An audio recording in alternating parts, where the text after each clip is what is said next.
Welcome again to the Play It Again podcast.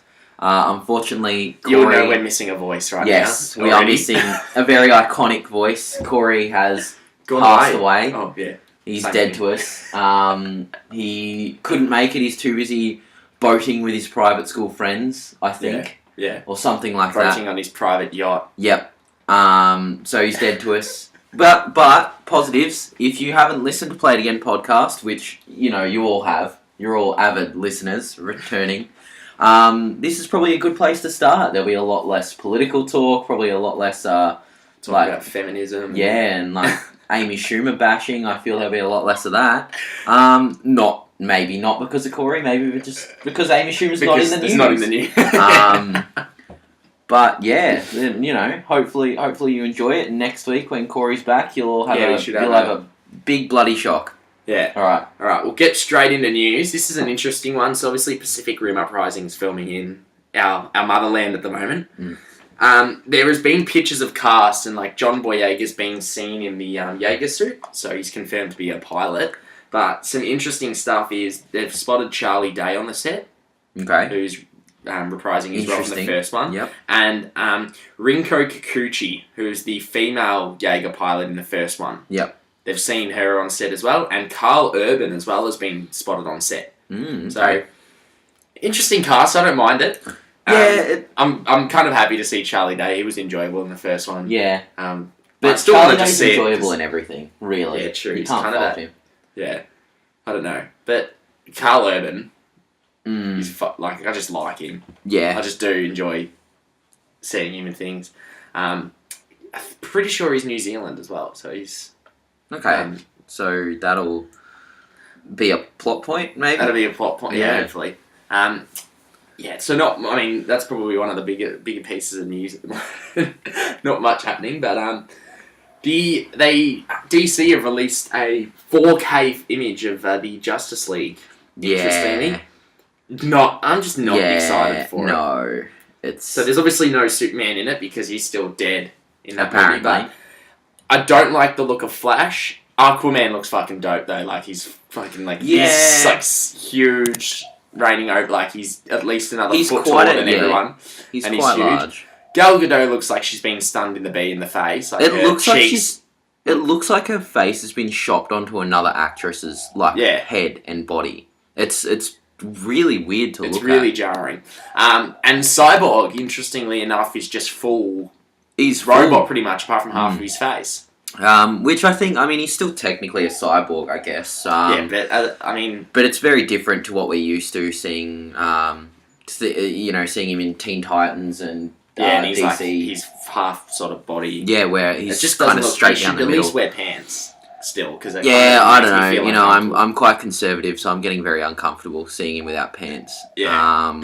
They have done. It looks like an anatomically correct model, so he does have all the bits there. They may be out of metal, but so it is quite uncomfortable to just kind of stare at. It's right in the middle of the frame too. But it's what we expect from Justice League. I think the more we see of it, the less excited we are. I think DC need to hit it with these two films coming out this year.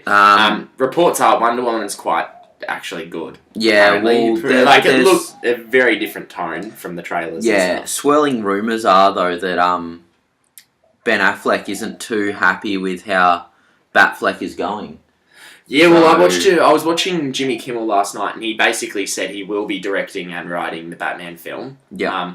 But at the moment, all he's focused on is his Live by Night film that he directed coming out, and apparently everyone wants to speak about Batman, so he's really angry about that. Okay, but it's more he's not happy with DC because he feels really unhappy because he made this great film, and then don't know, and he feels like he made this great film is his quote, and he told everyone it won't be another Daredevil. Yeah. And it basically, due to reviews, it pretty much was, yeah. So he's real unhappy with the studio, but he says he is still directing and writing Batman. Which could be their one game changer, I think. It could be Ben Affleck. I don't think it'll be a game changer. I think it'll be their one good film. Yeah, it'll be their one good one, and then we'll all anticipate. Wait, is Batman coming out before or after Justice League? No, Justice League's this year, man. Oh fuck! August. It's not far away at all. Batman's not even filming or anything yet. it'll be interesting then because I just have a bad feeling if Justice League doesn't do well, they'll probably can Batman. I think if Justice League, Aquaman's got like a budget already. I don't know when that starts filming, but I think it'll depend on Wonder Woman as well because that comes out in like 2 months, like March or April, I think. Inside sources are apparently Wonder Woman's the film they're relying on because apparently it is quite good. But but quite good by DC standards or by normal film standards. Yeah, that's a thing that really hasn't come out, but. I'm just not really looking. I mean, after watching Suicide Squad, it really is like I watched it again the other week. It really is awful. I can't remember like why I enjoyed certain bits, but it's literally just music videos. Yeah, when I was flying back home, there was a dude in front of me watching Suicide Squad on like his little in-flight thing. Yeah, and I kind of forgotten a lot of it, but just watching it without the sound, even I was like. Fuck, this is an awful film. Yeah. Like, it was just bad. Like, it was Batman v Superman with the extended edition. Yep. Made it a little bit better, but still, there was so many, like, plot holes and, like, just, it was average. Batman v Superman was disappointing, but Suicide Squad is just real bad. Yeah. I'm not a keen for much more that DC do, because they're sort of just greenlighting everything as, Gotham City Sirens and... Yeah, exactly. All these weird films that we don't really want. It's not that we necessarily want, but I think they're just they're struggling and they're trying to, like, grab onto anything before they drown. Yeah. I feel like they know they're on a sinking ship and they're just trying to throw things out there. They've got, like, Gotham City Sirens, and I think they're trying to appeal to, like, that kind of, like, a female, like, squad film, I guess. I don't know, it just doesn't... I can't remember who it was, but I know...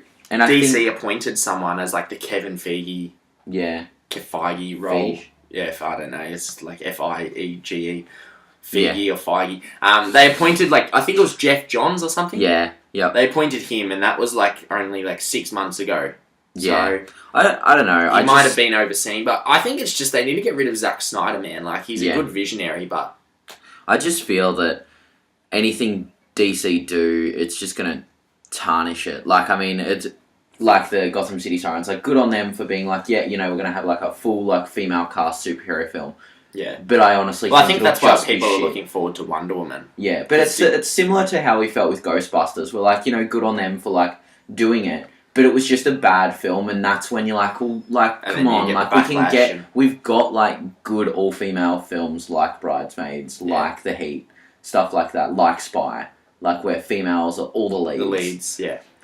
Star Wars, even, you could say, Ray was pretty much the lead. Yeah, and then you go, I just feel like DC's going to, balls it up for everyone, Yeah. Well, speaking about Star Wars, J.J. Abrams has come out after, I don't know, recent, I'm pretty sure God Particle, which is a movie coming out this year, which is like a spiritual sequel to 10 Cloverfield Lane. Yep. But he basically said he's done making reboots and remakes. He wants to make original films. It's funny considering his most recent and popular films. You've got Star Trek. Well, that's why I think he's done with it, because he's done two of the biggest... Star Trek and Star Wars are two of the biggest licenses and franchises of all time. I did read that he kind of made an exception to what he's doing. He said, reboots and remakes, I'm done with them, but I feel like, why would you ever consider them if you couldn't take the story into a new place? And that's what he's done with both Star Trek and Star Wars. Yeah. He's still on to produce Episode 8. Yeah, it's just, I think, directing and writing that he's not... Which, I mean, producing-wise, he's still fantastic. He's Bad Robot Studio. Yeah. Fucking do great films. But even his original films are really good. Am I? Yeah, and I mean, a lot of people didn't enjoy it, but I really like Super 8. That was one of his sort of original films. I didn't like that either.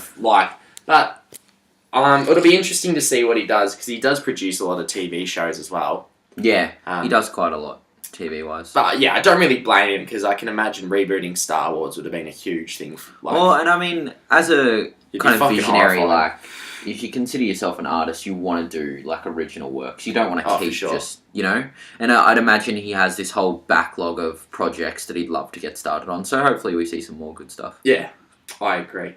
This is interesting because I swear this came out in the news the other day, but I swear I've already said it. Gamora, Zoe Saldana, came out and said she's showing up in Infinity War.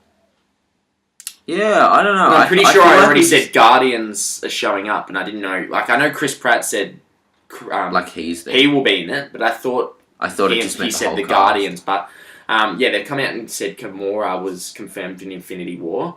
That's just part 1. Well, part 1 and 2, because it's come out. Infinity War Part 1 and 2 are going to be filming back to back in Scotland, so they're filming it together. That's cool. With a combined budget of $500 million. Wowee. That's so pretty technically cool. it's a $500 million set, really. Like, but they're no longer called Infinity War Part 1 and 2, no, I just read Infinity War 1 and 2 because there's Infinity War and then the second one, the Untitled, yeah. Because they did change that. But okay, interesting. Interesting if she means she'll be in both parts then, because I feel if they're going to have a lot of the ensemble cast, this is going to be a cast of 50 plus kind of thing. Yeah. So I think it might be a bit difficult. No, that's all right. Yeah. Joe Carnahan finished his Uncharted script, which is interesting. Ben. Yeah. Sorry. Yeah. Stop. So Joe Carnahan has come out and finished his Uncharted script. Says it's and he said it's a beast, which I mean, you're pretty fucking stupid if you say, it's not a very good script. He's going to say, obviously. Obviously he's going to talk it up, but I think. But him saying it's a beast is still pretty interesting because you would think that a lot of people writing scripts wouldn't say this is the best. This is a fucking great script. Yeah, and I mean, particularly with the history of video games, we are reviewing AC today. Yeah. So, we'll get into that, but I mean, even then, I'm very not excited. Like, I think they could make a good Uncharted film, but at the same time, the games are very much like films anyway. And I mean, the problem, like we've said this all the time, the problem with like translating a video game into a film is that video games are generally told, like even the shortest kind of COD-like campaigns are told across 4 to 5 hours.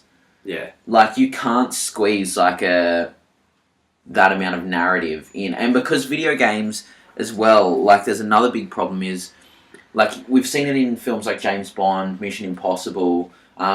We even commented on with Rogue One how they do, like, location hopping, and it's very jarring. Yeah. Video games are that, but, double, triple it kind of thing. But it 15 hours sort of thing. but it feels less, like, jarring because it is told over 15 hours. So, I mean, if you look at the plot of, say, like, Modern Warfare or something like that, imagine that in a 2-hour film. Like, that would literally be like a location change every 10 to 15 minutes. It'll be interesting because, I don't know. Because whether they just base it on the game or do a similar thing to Assassin's Creed where they still have Nathan Drake and stuff, but they just set it somewhere different.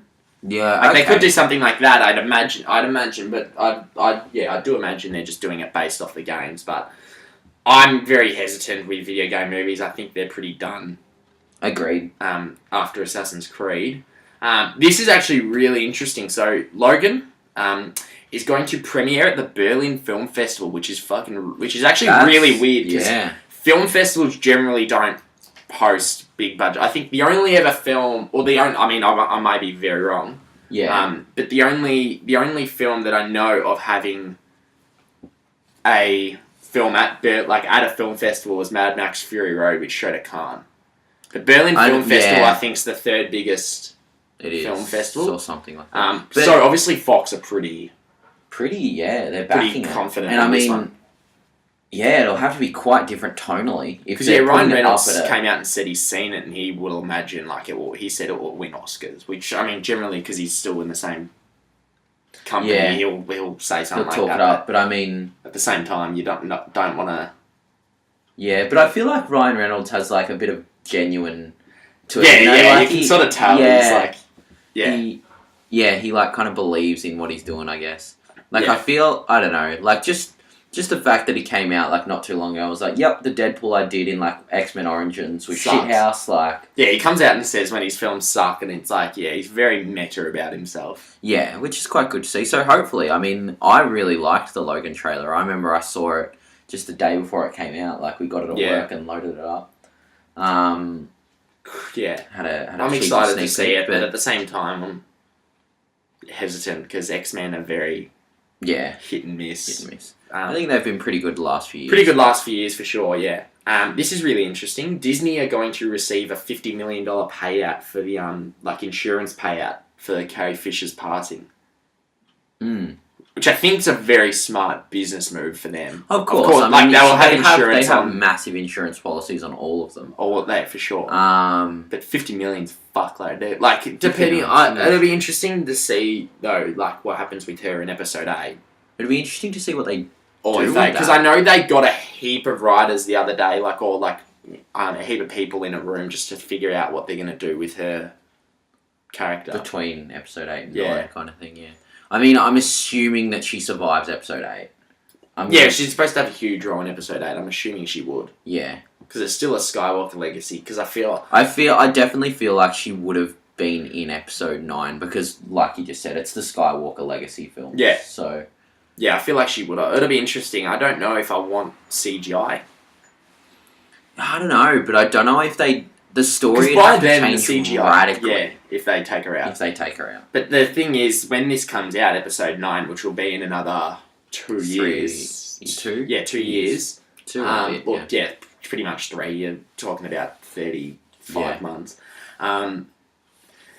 It'll be interesting because CGI could have advanced. I mean, we see CGI from 3 years ago and it's advanced a fuckload. And the CGI of like Tarkin in Rogue One. Tarkin was quite good, yeah. I didn't even notice it. But that's the thing. He was 10 minutes in the film. Yeah, but I feel like they could do it. I feel like they could. 50 mils probably like surely enough to pump out something good. Last bit of news, which is really interesting. So Predator, the Shane Black film, it adds... So Keegan-Michael Key has been cast in it, who's from Key and Peele. From Why Him. Yeah. Really interesting. And Trevante Rhodes, which is the oldest character of the 3 from Moonlight, which was his first film he's been in, which he fucking brings it in that movie. Really interesting cast. Yeah. The film's got a huge cast, Predator. I'm really keen because Shane Black's directing it, who's always sort of brings it. Yeah. Last film was The Nice Guys, so... Yeah, and I love Predator. I enjoy Predator a lot. Oh. I'm keen to see it after the cast they've got. I know it comes out later this year. It'll be definitely interesting to see because, I mean, Predator and Alien, the films on their own, and then the crossovers got quite cheesy, but I think, I want a fucking sick horror Covenant film. Looked fucking incredible from that trailer last week. Looks horrifying. And I mean, if this cast and the director and is anything to go by, hopefully Predator's just fucked. Yeah, and I want to see, I want it to be some very fucking scary. Yeah. Well, that's all for news. We'll jump onto trailers. There wasn't much. There's a film called All Nighter, which the trailer came out, which is like a J.K. Simmons film. Yeah. Goes punching like hipsters in LA and trying to find his daughter. Looks very cheesy. I think it'll be like a straight to video on demand thing. Yeah. A Baywatch trailer came out. A second one came out today. It's pretty dope. I think, pretty. I mean, I liked the bit. I feel like this film's going to be very meta. It's going to be very on the nose. I think it'll be be very close to like. Does this feel like the quote from I think Zac Efron? He's like, "Does this feel like a really old cheesy TV show to you?" Yeah.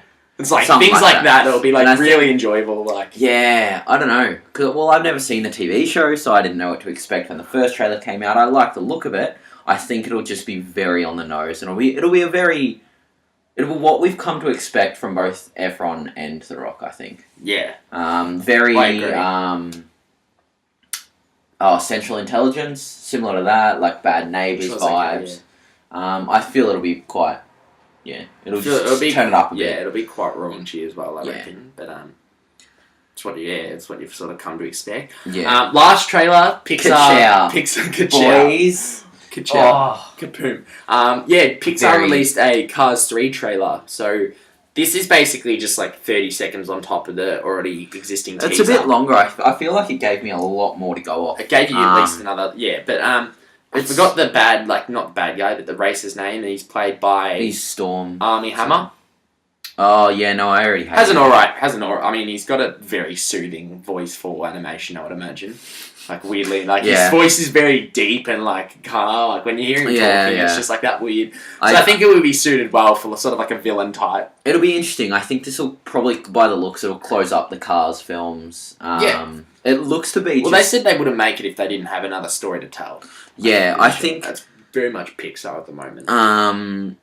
it looks to be like it's come full circle. You know, now Lightning McQueen's not the newbie; he's the old retiring racer. Like, and you've sort got of this. Doc Yeah, from the first one. Yeah. yeah. I'm sort of excited. I enjoyed Cars 1 quite a bit. Cars 2, not so Not much. so much. But the less we speak about Cars 2, the better.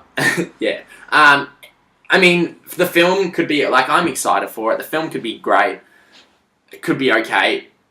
Nonetheless, the animation fucking looks incredible. It does. Looks very and that's good. what we can expect after watching films like Finding Dory and Good Dinosaur, which Good Dinosaur is very photorealistic. But average film, the animation was very photorealistic. Like the water at the start, it looked phenomenal. Yeah. So if there's anything to go by, it'll look incredible. Hopefully it's just as good as it looks.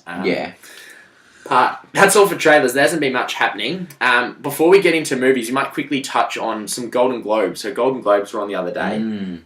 Interesting. I think for the movie part, we won't talk. I mean, you don't tend to talk much about TV, but no, I don't think I've watched many of the shows that were nominated anyway. Really want to watch Atlanta. But that's about it. Yeah, I've watched some of it. I think I'm just gonna say, like, outright, like, I still, you know, I've watched La La Land a bit more, and I'm still kind of like, I don't understand all the fanfare. Like, it's a very well made film, but is it more of a case, like, looking at its, like, competitors, I guess, in all its nominations, I was like, well, in a lot of them there weren't many others to go off. I feel like La La Land was, like, undoubtedly La La Land was a fucking lock for like a lot of them, because like Ryan Gosling and Emma Stone, Best Picture, they were a lock because they were the comedy or musical section, so there wasn't much to deal with. It's interesting though. Like, I still think it'll be the one to Hacksaw Ridge lose. Didn't get up there as much as I thought it would. Like, Hacksaw Ridge, I feel is better direction. Yeah, I don't know. I just don't understand. I still don't understand the fanfare behind La La Land. Well, there was a couple of. I mean, La La Land won, I think, 7, which was the most any film ever won at the Golden Globes, which is very impressive. I mean, yeah, you. I know you weren't that much of a fan. For me, it's not really surprising. There's certain categories they won in. I mean, Emma Stone and Ryan Gosling were a lock, which I don't think will win awards. Yeah.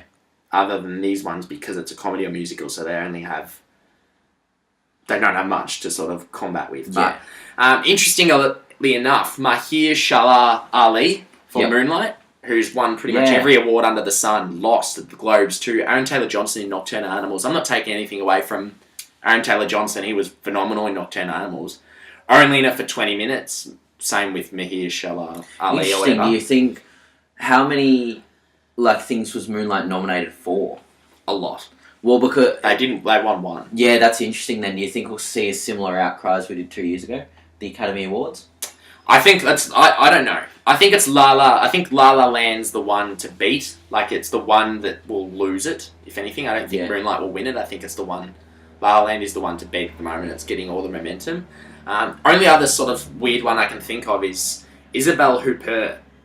Won for Elle, which is a French film for Best Actress. Who Jackie. Like Natalie Portman for Jackie's been winning pretty much everything for. But was that Best Support? That was Best Actress in a Best drama. Actress. Yeah. Oh, okay. So Jackie was nominated. Like Natalie Portman for Jackie, who's won most of them. Yeah.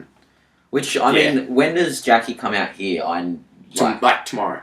Oh, brilliant! Brilliant! I'm very keen to see it. But yeah, I think La La Land at the Oscars will win a lot. But. I think like cinematography, it's got best song and best score, I think, locked up. Agreed. Best direction, best director, best picture are the ones that it could lose, but I still think it's the one to beat. But like best original screenplay, best score, best cinematography, best editing, I think it's pretty much got locked up because they've won 99% of them at the moment. Best original song, I was like Moana. Like Moana could have won, but I think La La Land's still dominating. I think I don't know. I mean, I'll be surprised. I mean, nominations I think for me, I'm just more annoyed that Moana isn't getting as good of a reception as Frozen. Zootopia won. Frozen, Zootopia won Best Animated, which I don't really mind. Either the 3 films I love this year, which is Kubo, Moana, and Zootopia, which I enjoyed. It was my least favourite out of the 3, but still enjoyed it. No surprise it won. But other than that, we'll jump onto movies now. I saw Moonlight. which is one of the front runners at the moment for the Academy Awards or Academy Awards. Very interesting film. So personally, it's one of the best acted films of the year for sure. The whole cast is incredible. So whether it's the three boys, so what happens basically, the plot is about a African American living in, I think, Miami, who, it's got three parts. Part one's Little, where he plays the kid. Part two is called Sharon. What's his name? Part two, where it's his name and he's a teenager and he's discovering himself, and then part three is where it's called Black. So you basically see a full circle of this character's development. This film, though, is very fucking well made. Like, everything about it, like, it is genuinely a technical masterpiece. The score, the cinematography, the direction, the performances, everything that went into making it is just actually superb. It's very much a rare piece of filmmaking. It stays focused on its characters, but it also deals with themes of like identity, sexuality, family, masculinity, all these themes that are very important really nowadays. So it is a very important film. Personally, this film's just getting universal praise. Personally, I fucking loved it. The first part, which is, as I said, is Little, where he's a little kid. Incredible. It hooked me. This film, made me cry a couple of times. It's very emotional, but this film hooked me. The second part, called Sharon, apologies if I'm getting the name wrong, is just as good. Takes you on that next step. The last part of Black, first time watching it, I was a little bit not disappointed, but I was like, yeah, it wasn't bad. It was the worst part, but the performance of Trevante Rhodes, who plays Sharon at the last part, is phenomenal. It is incredible because all these three actors are obviously completely different age, but they managed to pick up the mannerisms of the character. They're silent. Last part, you get it just shows that no matter how much you change over a certain amount of time, you're always the same. You're always going to be the same person inside. You're always going to be the same person inside no matter what. You don't really change. You do to an extent, but yeah, it's... I don't know, first time I watched it, I do need to see this again because it is one of those films that is just really phenomenal. Everything about it is just perfect. First time watching it, it was similar to Corey when he was watching La La Land. First time he watched it, he thought it was a little bit pace-wise. I personally felt like the third part was a little bit slow pacing-wise, but it is just thinking about it. So I saw this, I think, 4 days ago, thinking at the premiere, but thinking about it, I love it even more. I do need to see it a second time. At the moment, I'm still probably going to give it a flat-out solid 10, really, because it is just a phenomenal movie. It made me cry. It made me... the funny thing is, weirdly enough, I am just the completely opposite to these main. It's an African American growing up in the hood of Miami who's gay, and I'm a straight white male in the eastern suburbs of Melbourne in the middle sort of class. So it's just the completely opposite, but I still felt it. Makes you felt what he was going through. It was very much a story that I could relate to in a sense, whether you've been bullied or anything like that. It's just a film that makes you feel, and it's such a human film. It's so raw, similar to the way Short Term 12 was made. It was just, very much a raw film, emotional film. The way the camera was worked, it was very human, very close. Every time the characters are talking, it would be face on with the mother who, it's just a phenomenal film. Everyone needs to see it. If you do see it, go talk about it, because it is a film that I think everyone needs to see. It is a very important film that tackles a lot of issues still happening nowadays. But give this film props, man. Any other year, I think this would dominate awards season. But I did prefer La La Land more, but due to La La Land just smashing out the awards at the moment, winning pretty much everything, I think Moonlight could win Best Director and Best Picture. For sure. Any other year it would just smash it out though, but just because this year they're such tight, we've gotten some incredible films over the last couple of months. It's just thinking about it, it's just sort of made me like sort of not tear up, but made me very sort of upset because it is just an incredibly sort of incredible film. Very upsetting, but what we'll do, we'll jump onto what film? So that was Moonlight. What we'll do, JJ's just on a phone call at the moment, so we'll jump onto Passengers. So Passengers also came out. So plot, the trailers, weirdly enough, this trailers for this film pretty much lied. It's very much like Titanic in space. It wasn't so much lying, but they've used lines from the in the trailer that aren't in the film that sort of give the not plot away, but give the sense that something's happening, but it just doesn't. Weirdly enough, but okay, JJ's back. So I've finished my review for Moonlight. Right. Gave it a 10, basically. You are very good with these 10s. No, as I sort of said, I'll repeat it for you, but the film plays out in 3 parts. Yeah. It is straight up a technical masterpiece in my eyes. Like the directing, cinematography, it's a very raw film. If you've seen like Short Term 12, it's directed like that. Yeah. Very personal. First time, thinking about it, I probably was like a 9 after coming out of it because I felt like the third part where he's the oldest. Yeah. Pacing was a bit off and I didn't feel like it paid off, but more thinking about it, it just stuck with me. Yeah, okay. It's a film I definitely need to see a second time. I'd probably give the film like a 9, but because it's just so well made, it's so incredibly captured, it's so human, made me cry like 3 times, I will give it that.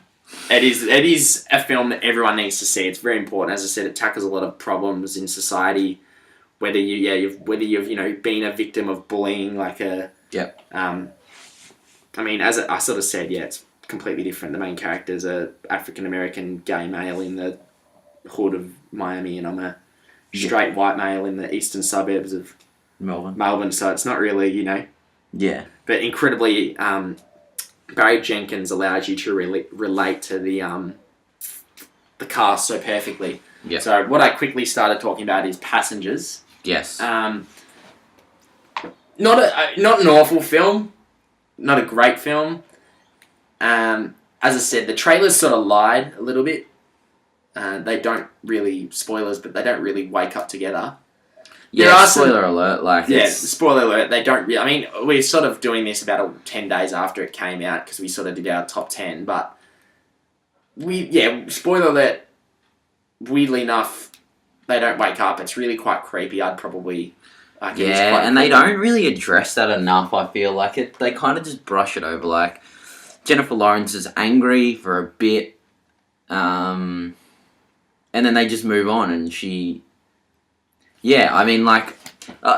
granted, that's kind of the start to the last third of the film where she finds out how she woke up. Yeah. And she is quite annoyed after that, but, damn, it just felt like it was brushed over so quickly. I agree. And the first, I enjoyed this film to a point. I laughed quite a bit in this film. I laughed quite a bit, but I think it was definitely the first third that was the strongest when he was by himself, alone, because it was just so... It was depressing as shit. It was depressing as shit, and then there was a bit where the bartender, Michael Sheen? Yeah. Yeah. He's really good in every scene he's in. I enjoy him. He's good in every film he sort of does. Yeah. He kind of took it. Every scene that he was in, he was like... There's not much cast in this film. It's generally essentially those three people, and then you get... Lawrence Fishburne for a bit, but then he gets space AIDS and space cancer and space every kind of illness that you can possibly get. That's not even a joke.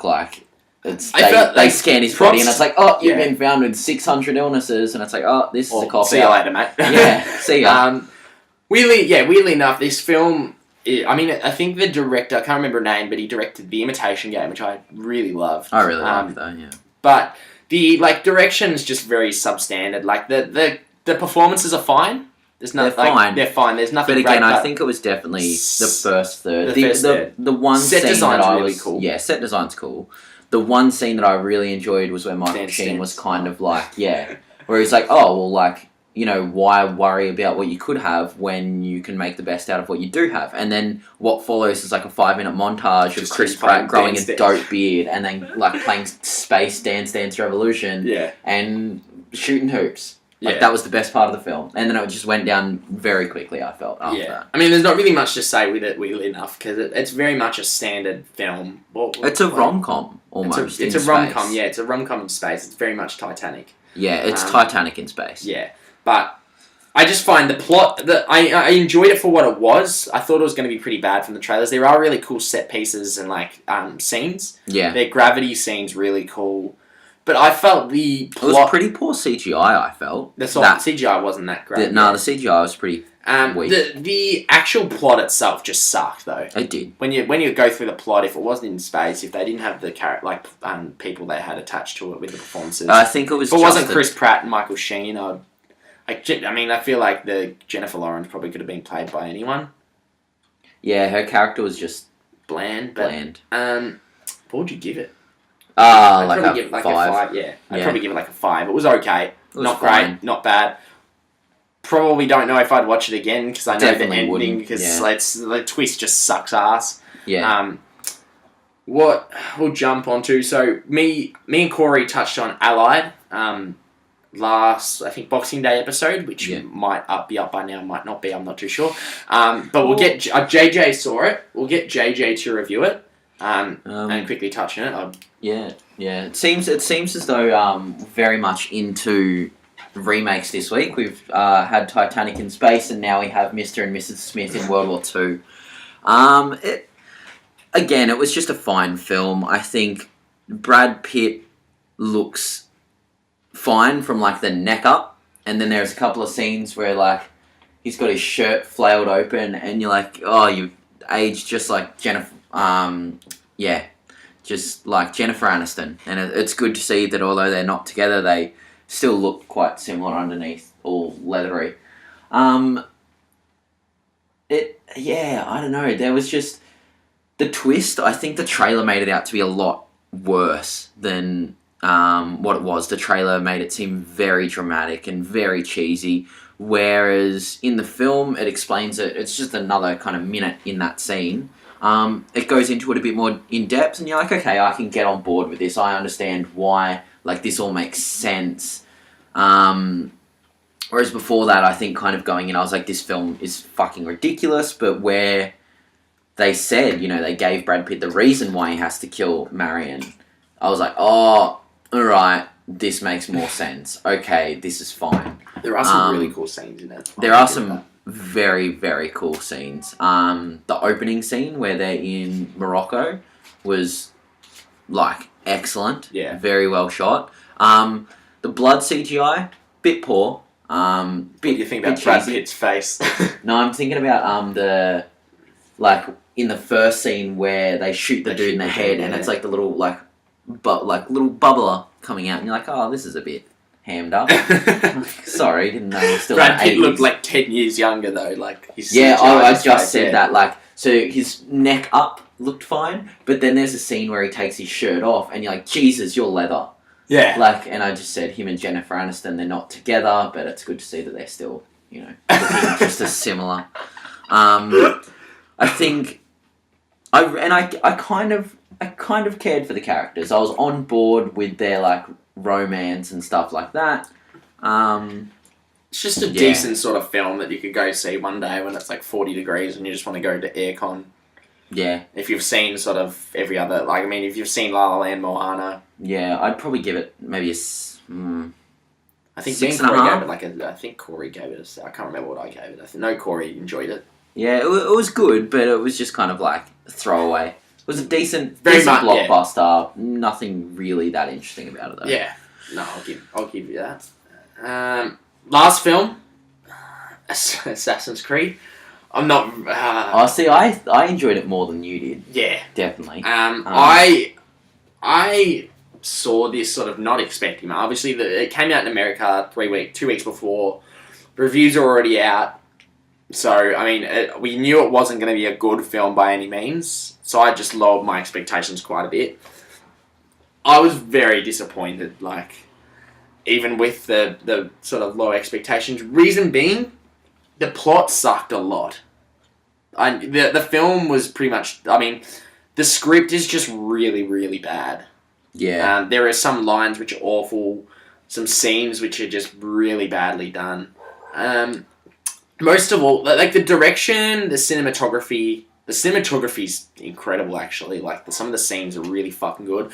I really like the score. I think they captured the score really well. Agreed. And the direction, by Justin Cazale, who his other two films I love, by the way, Macbeth and Snowtown.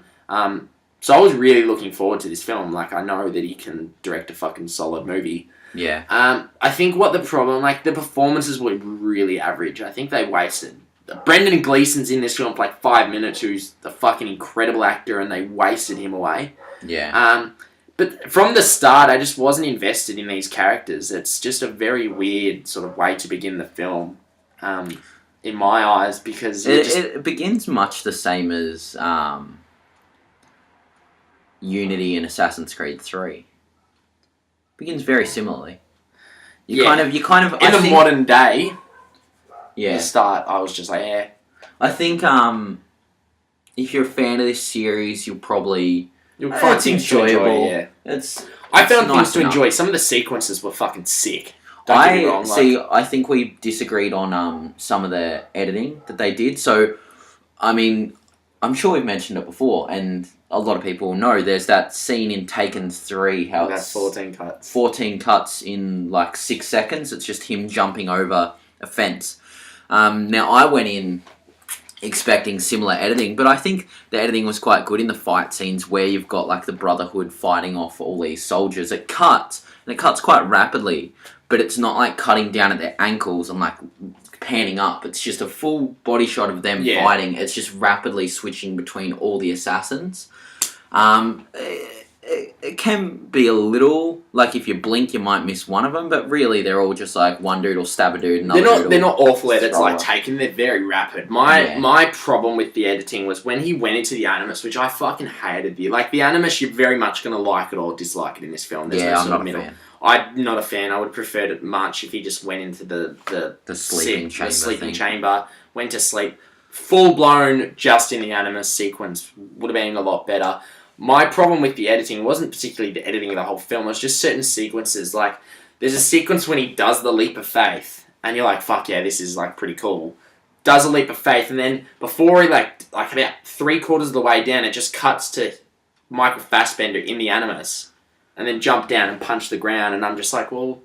Yeah. It's sort of like why? You don't really get much payoff, and then, there's one sequence, I think the first time they're in the Animus, he goes to...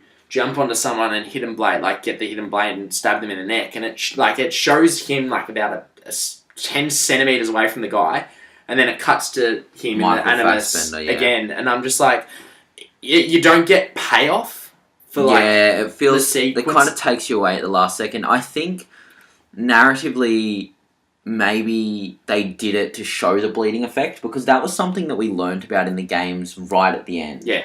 And kind of over the course of Assassin's Creed 2. Whereas, again, like we just said at the start with Uncharted, they need to cover, like, what was essentially kind of, like, 2, maybe 2.5 games worth of, like, modern-day Assassin's Creed lore in the span of a 2-hour film.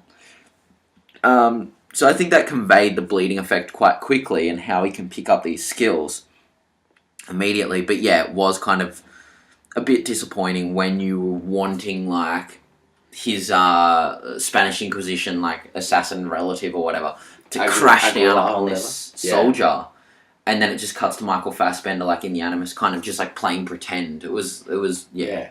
Like I really liked it how they in the old like in the Animus where they all spoke Spanish. I like that touch. Every single bit of dialogue was Spanish. That I thought that was really cool. I like that, but I think what one of my like larger problems was is like the character, like, you don't care at all about these characters. You don't get time to start caring about them. Like, I like seeing Moonlight, like, you know, a couple of days, like a week after I saw Assassin's Creed, where all it is pretty much a character piece, and then looking back at Assassin's Creed, it's like, it just starts. It gets straight into it, which is one of my problems. You don't care much about these characters. What the yeah, you don't care much about these characters, but one bit in the film, I can't remember. Fuck. Just keep talking, I'll think about it. I just, like, again, they wasted talent, like, especially Jeremy Irons, that was so hammed up. There was a weird bit at the end, like... Yeah. I mean, I didn't even like it in Harry Potter where, like, he sees all the ghosts of people he's loved. There was a weird bit in this with all the assassins that, like... Yeah, that was the thing I was going to talk about. The actual character motivations were just fucking retarded. So, yeah. Spoiler alert, not many people are probably going to see this film anyway. Like, it's doing okay, but it's been out for a while now, 10 days or so. Spoiler alert, goes into the Animus, finds the apple, like, knows where the Apple of Eden is. All of a sudden, he jumps out. He's like, is he in the Animus? Is he not? He's out of the Animus, but he's visioning these assassins. Yeah. And then it shows his mum who passed away, who got killed by his dad. And then all of a sudden, his character motivation completely changes. And now he's fighting for the assassins, and he wants to get this Apple of Eden back from the Templars, even though he just helped them find it. Yeah. It's just like, there was no reasoning for it. It just sort of happened because he goes into the Animus free-willingly. He's like, I'll help you find it. Yeah. And then all of a sudden, after a 15-minute sequence, he comes out, all the assassins' relatives are just there, demolishing the guards, they're all standing there. Yeah. And then he's like, you know, let's go do this. And then it just ends. Yeah. It just ends. I don't know if it's it's probably setting up for a sequel. Doesn't just end. He gets not after that. He gets the Apple of Eden, but after that it just ends. Like, they're standing on a rooftop and then it ends. I feel like it cuts, like, there's no more narrative to be told in this one. Like, they've got the apple and then that's it. It's like that wrapped up this story nicely. It wrapped up this story, but I don't want to really see another one. To be honest. I don't want to see another one, but I also don't think they didn't leave it open enough where it's just like, yep, okay, there's definitely going to be a sequel. There could be. They were definitely planning on one. You can sort of tell. Yeah. Because they're just standing. Yeah, they're just standing. It's not a closure for all these characters. That's what sort of gives away that they're planning it. Like, there's no closure whatsoever for. Yeah, they're still any kind of of the on the run. They're standing on the rooftop, and then it's just, you know, cuts to the credits. Yeah. Look, there were some really well done things in this film, like the Spanish talking and the Animus, the Spanish dialogue. Sorry. The cinematography, some of the direction, the score. There are some really good things to like about this film. It's just, you can tell they had something good going for them. It's just the script wasn't good. Yeah, the story itself, you can tell that the script and the story itself was where the problem was, but you can also tell that there was definitely a producer or something that intervened. Don't know whether someone from Ubisoft or anything, but there definitely is someone that intervened, and you can tell that because if you've watched Macbeth, Justin Cazale's last film, it's such a slow, patient film with incredible editing, cinematography, all that, and it's the exact same people who worked on that worked on this. Yeah. So you can definitely tell that there's something that's gone wrong here, and I think it's the producer, like a producer or someone who's intervened. Even if they didn't intervene, the story would have probably sucked, but it might have been a much better made film, a very well made film. But still, things to like about it. If you enjoyed the series, you're gonna find things to enjoy, like myself. But if you've never played Assassin's Creed and you go watch it, you're probably not gonna enjoy it whatsoever. Yeah, 6.5, I reckon. 6.5. Wow. Okay. Yeah, I'd probably give it. I liked it more than Passengers. No, sorry, 6. I'll go 6. Yeah. Yeah, I didn't like it as much. I just had quite a few problems with it after watching. I haven't seen it again since. I don't think I will, but I'd probably give it like a 4. Right. A little bit less than Passengers. Like Passengers, I felt like the story sucked, but there were some good moments in there. Same with this, but it's just the being so disappointed. Like, I expected nothing out of both films, and I think I enjoyed Passengers, even though it wasn't probably as good as a movie. I think I enjoyed it just that little bit more. Yeah, fair. But I mean, it'll be interesting to see if Corey sees this and what he thinks, because I think he will fucking hate this movie. Agreed. I know he's played some of the games.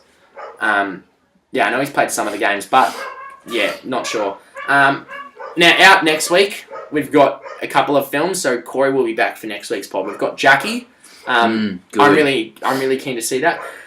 Other two, not so much. We've got Monster Trucks and Collateral Beauty. So I think Corey's on them too. Is he's sort of I definitely feel like Corey's on those two. No, he won't though. He'll bail out. He'll see. I know he wants to see Monster Trucks because the actual, like, not plot behind it, but the actual, like, how it got made is just so funny. It's the CEO.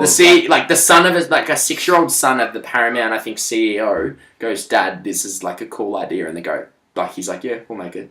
And basically went to the board, got it greenlit, gave it $125 million budget, and said, "Here, make this film." And then, like, apparently, like, a couple of weeks after they started making it, he quit. Yeah, it looks so bad. It looks awful. So Collateral Beauty, huge fucking cast, but we know, like, it came out 2 heard. months ago in America. We know it's pretty much a whole lie. Yeah. Not keen to see it. Don't really know if I will, to be honest. To be honest with you, I don't know if I want to put myself through. I'll see one of the bad films, but I'll leave probably Monster Trucks to Corey. I know Corey wants to see Monster Trucks, but I'm seeing Jackie tomorrow, thank so I'm God. interested. Out on DVD, we've got a couple of good ones. We've got Bloodfather, which was fucking awesome, the Mel Gibson one. Yep. Bit underrated. Captain Fantastic just came out on DVD. Frothing. Roughly. You too. Yeah, I bought it off Amazon UK though, because we didn't get released the Blu-ray here, weirdly enough. It's just a DVD, so... Oh, okay. Fucking annoying me. So I paid like $40 Australian just to get it fucking shipped here. Miss Peregrine in a Peculiar Home, never seen it. I don't think I saw it. Yeah, I don't think I saw it. God, I can't even remember it. If I did, that's a you know... I think Corey might have been the one who saw it. Masterminds, which you loved. Good film. Yeah. Good film. I didn't even know it was Enjoyable on DVD. film. So bad. Very quickly to release on DVD, but we should have an interesting pod nonetheless for you next week. Next week we have got some pretty shocker films coming out soon.